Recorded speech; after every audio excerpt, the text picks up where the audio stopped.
بچہ بچہ اس عبارت کو جانتا ہے۔ آئیے آج ہم اس کی ترکیب کریں گے اور اس کے ترجمے کو ہم انڈرسٹینڈ کرنے کی کوشش کریں گے۔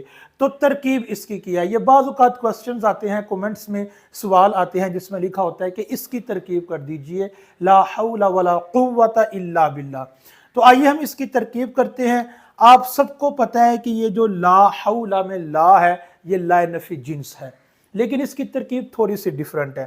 اس لیے پہلے آپ کو یہ سمجھنا پڑے گا کہ لا حول کی جب ہم ترکیب کریں گے تو ہم کہیں گے لا حول الا باللہ، یہ لا حول الا باللہ اس طرح ترکیب کریں گے، اور ولا قوت الا باللہ اس کی پھر الگ سے ترکیب کریں گے۔ یہ اس صورت میں ہے جب آپ یہاں بھی ایک زبر لے کر آتے ہیں اور یہاں بھی ایک زبر لے کر آتے ہیں۔ تو عام طور پہ ہم ایسے ہی پڑھتے ہیں لا حول ولا قوت الا باللہ، جبکہ آپ کو معلوم ہے کہ لا حول ولا قوتن دو زبروں کے ساتھ بھی پڑھا جا سکتا ہے، لا حول ولا قوتن دو پیشوں کے ساتھ بھی پڑھا جا سکتا ہے، لیکن پھر اس کی ترکیب مختلف ہو جاتی ہے۔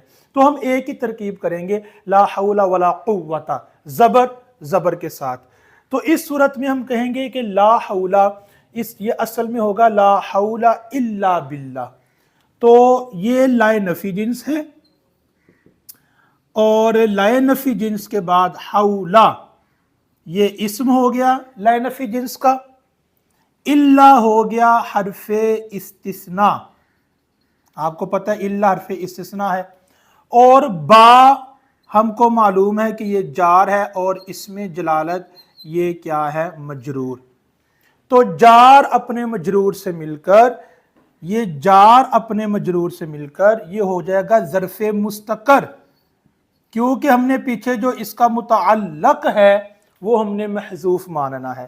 متعلق ہے اس کا موجودن، یعنی اس جار مجرور کا تعلق کس کے ساتھ ہے؟ موجودن۔ اصل عبارت کیا ہوگی؟ لا حول الا موجود باللہ، یہ عبارت بنے گی۔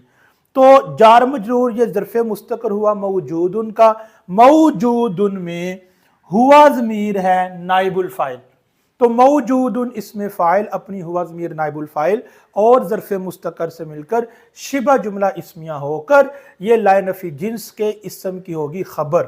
تو یہ الا باللہ، الا کو تو حرف استثناء کہہ کے آپ نے چھوڑ دیا، تو یہ جو باللہ ہے اس سے پہلے موجودن نکالیں گے، تو حول اسم اور موجودن باللہ یہ ساری کی ساری خبر ہوگی اور یہ شبہ جملہ اسمیہ ہوگا۔